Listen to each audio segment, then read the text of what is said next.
Hey everyone, I hope you're doing well, and welcome back to the channel. And welcome back to IL2 Battle of Stalingrad, also known as IL2 Great Battles. Now this is a game I play a fair amount of, and yet I have barely made any content on it, and that's because of the topic of today's video. I mostly like to have my content, or at least the gameplay part of it, focus around air combat in a VR setting. Now, most of my War Thunder content is now done in VR, because I love playing the game in VR, and honestly, there aren't a lot of content creators out there who do it, so it's sort of become a thing that I'm becoming known for. Now, I've been trying to do the same thing with IL2 for a good while now, and my experiences from attempting to do so has led me to this question. Is it better to play IL2 with a head tracker or with a VR headset? Now, I'm going to give you my long story short quick answer to this now, and this is my own personal answer. So I personally believe that it is better to be played with a head tracker. In fact, I'm actually buying a track IR specifically to use with IL2, and also DCS, but that's a story for another video. Now, I know what a lot of people are going to say, nothing is more immersive than a VR experience, and I completely agree with you. Playing IL2 in VR is absolutely immersive. You feel like you are actually sitting in the cockpit of your aircraft, but that immersion comes at too high of a price, I believe. So I'm going to explain why I think going with the head tracker, overall at least, is the better option. So it's quite easy to run IL2 on relatively old hardware, as the game has some very flexible performance settings that you can adjust. However, you will need a decently powerful computer to run IL2 in VR, and that will, of course, cost money. Now, you're going to need a fast CPU because VR gaming can be very processor heavy at times, and you will need a good GPU as you'll be running the game across both eyes of the headset. Now, any decent CPU or GPU is going to set you back a fair chunk of money, especially at the moment with various supply shortages causing a general inflation in retail prices of computer hardware. Now, on top of that, you also have to pay for the cost of the VR headset itself, which is not cheap. Even second-hand ones will still set you back no small amount of money, especially if you're looking at something like a Rift S, an Index, or a Reverb G2. So, if you're a sim pilot on a budget, a head tracker is definitely going to be the way to go. Now, there's a huge variety of head trackers on the market, ranging from the top-of-the-line Track IR to DIY home builds. You can easily get a head tracking system set up for less than around $50, basically. And now, my own head tracker that I currently use is an old ED Tracker Pro, which is definitely below the $50 mark.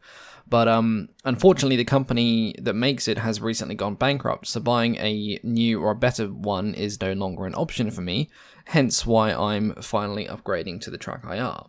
The other reason being the Track IR has more fields of movement, so like with the ED tracker that I'm using, I can only sort of move my head up and down and look left and right. There's no, roll, or I can't really adjust where my head sits in the cockpit, so it's all in from a fixed position. Whereas with Track IR, you can actually move your head around a lot more, much like using a VR headset itself. But the cost argument here is probably actually the least relevant argument that I have for recommending a head tracker over VR, at least when it comes to IL2. So IL2 has a significant amount of keybinds that you will need to use in order to correctly operate your aircraft in the game. And unless you have a HOTAS with a significant amount of programmable buttons, you will be relying on your keyboard at one point or another. Now, using a keyboard whilst wearing a VR headset is perhaps one of the most frustrating things I have ever encountered as a gamer. Now, unless you are a god at touch typing, you will hit the wrong key many, many, many times. And good luck writing a sentence in chat without having to mash the backspace key at least a dozen times because you've written complete gibberish. Now, IL2 is one of those games where you really don't want to be pressing certain buttons at the wrong time, especially if that button releases ordnance, opens your canopy, or disables your HUD, for example. All of those would be rather inconvenient button presses at certain times. Now, using a head tracker allows you to still see your keyboard, and not play a dangerous game of am I dropping bombs, or deploying on my landing gear, or oh god, oh fuck, why is my engine stopped? It's also far more comfortable as well. Now, A head tracker can be set to accelerate your head movements in-game, so if you want to look over your shoulder, you don't need to move your head nearly as much around to do so. Now, VR, whilst incredibly immersive, and it really is, it can also be physically taxing. Eye strain is a common problem that can happen with prolonged use, and usually if you're playing IL2, it's going to be for a decent length of time, as it's not really one of those games where you just jump in for a quick 20-minute or so session. I mean, 20 minutes barely covers takeoff and getting to a decent altitude for most servers. Now, most VR headsets are also pretty heavy, so you need to consider how your neck is going to feel after a 3-hour session where you are constantly turning your head like an owl to check your 6. Now remember, unlike head tracking, VR offers no movement acceleration, and for good reason. I imagine it would cause horrible motion sickness if it did. But you do need to consider the fact that every time you need to look over your shoulder, you need to literally look over your shoulder. A head tracker also allows you to do other stuff a lot more easily than it is to do in VR. Notably, you can consume liquids without the fear of spilling boiling hot coffee or some other beverage on your lap or keyboard. You can also view other things on your computer monitor as well, like a Twitch chat for example. Streaming in VR can be a lot of fun, but unless you want to lift your headset up several times a minute to read your chat, you will need to set up some other third-party tools to do it for you, which is just more stuff to do before you set up for a stream, which can be inconvenient for those of us that are a bit more strapped for time than others. Now, all of the things I've mentioned so far are not the main reason why I would prefer a head tracker to a VR when it comes to IL2. They're certainly contributing factors, but they aren't the main problem, and that main problem is optimization. IL2 is built on some pretty old software. Now, that software has of course been tweaked and upgraded over the years, but there is still one glaring problem that repeatedly makes itself very well known.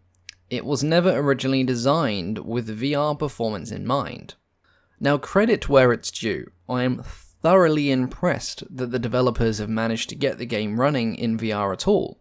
And indeed, it does feel absolutely amazing when you first load in and you're sitting on the runway for the first time in VR and everything feels so real. But if you want to play IL2 in VR and get decent performance, you are going to have to compromise on a lot when it comes to your in-game graphics settings. This will of course vary depending on how monstrously powerful your hardware is, but ultimately you will always see some sort of reduction in either quality or performance, and usually it is both.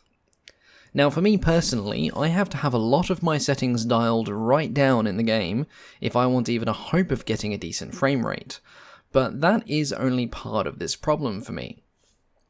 Sure, you might adjust the settings and get the game to a semi-decent frame rate, but then you're going to have to adjust those settings again if you want to be vaguely competitive in VR. I mean, God, if you thought spotting enemies was hard with a computer monitor, try doing it in IL2 with a VR headset.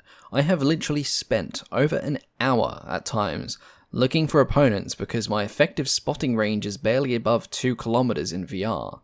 And honestly, that 2 kilometer range is a very real stretch. Usually I don't spot something until it's within about a kilometer, and by that point they have almost always spotted me first unless I got incredibly lucky.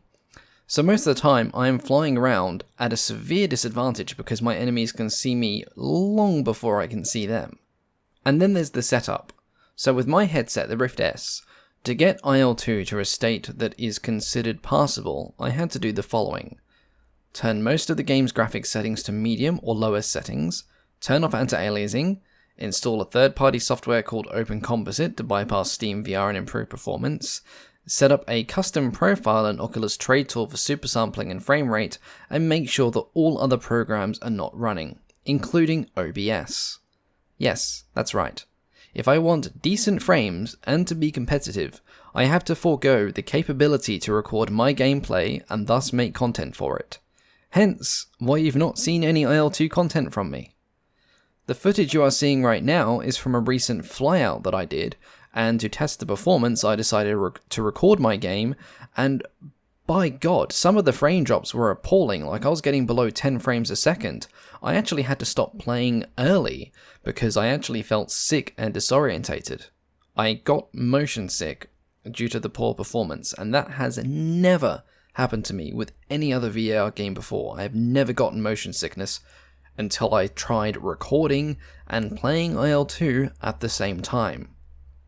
Now, I can still run the game fairly well in VR and get good performance if I don't have it recorded, which is fine for me just to enjoy it myself. But some people have told me that IL2 is unplayable no matter how they have their system set up, whether they're recording or not.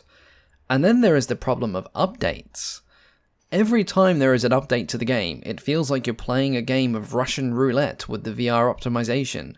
Some patches have improved the VR performance, some patches do nothing, and others just ruin it completely. It feels like there has been zero consistency when it comes to VR performance and the upgrades on this game. Now, VR, of course, has its benefits with IL2, I will not deny that. The immersion is absolutely unparalleled, it really is. When you're sitting in that cockpit, and you've got a real feeling of depth perception, and you can see all of the dials moving, and you look around and feel like you're in that world, it is amazing. Personally, I think that with time, it's also easier to aim with VR as well. Now, half the time when playing IL2 in VR, I don't even use the gun sights properly because I just know where my rounds are going to land. And that can make it a lot easier to pull off tight deflection shots in a high-speed engagement, which is something I find myself in a lot because I tend to fly the Spitfire a lot in IL2, and they do very well with deflection shots due to the wing-mounted guns. On top of that, when you're in a dogfight, I do usually lose track of my opponents less when it comes to using VR. But that could also be because I have used VR almost exclusively for nearly a year and a half now, and I just need to a bit more practice using the head trackers again. Now, am I saying VR is rubbish and not good for flight simulators? Absolutely not. In fact, VR should always be considered an overall upgrade for a flight sim. However, it has to be looked at on a case-by-case or a game-by-game basis, especially with a lot of flight simulators running on older software that predates the VR headsets. Some games, like Elite Dangerous and War Thunder, are absolutely amazing in VR, especially Elite as it is built on a much newer engine and those games run perfectly smooth on my system. It's just that IL2 doesn't. If you have a VR headset, I absolutely recommend you try IL2 with it. It is an amazing experience. However, I want you to also be realistic with your expectations. This is a game where you will have to make some large sacrifices to get good VR performance, and sometimes even then it may not be enough for you. That's where I feel like I'm at with the game. I got it to a point at the end of last year where it was pretty well playable in VR. I got good performance, good frame rates, and then after another update my performance went down the drain again. And after reinstalling the game, setting up 3 third-party apps to help manage its performance, and then barely managing to hit 40 frames a second, I decided it was time, for now, to pull the plug and go back to enjoying a stable 100 frames a second with my ancient ED tracker, until my track IR arrives. It's just not good in VR for me. It might not be the case for everyone, but for me, it's not good in VR, and if you have a Rift S, I personally can't recommend VR over head tracking with IL2 if you want to be competitive and actually enjoy the game without wanting to bash your head into the desk every couple of minutes. Now, I'd like to know what you all think on the matter, especially those of you who have played IL2 with both a head tracker and with a VR headset. So feel free to leave a comment below, and if you enjoyed the video or found it helpful or insightful, please consider subscribing to the channel for more sim content. Until then though, thank you all very much for watching and listening to a semi-rant, and I will catch you all next time. Bye bye.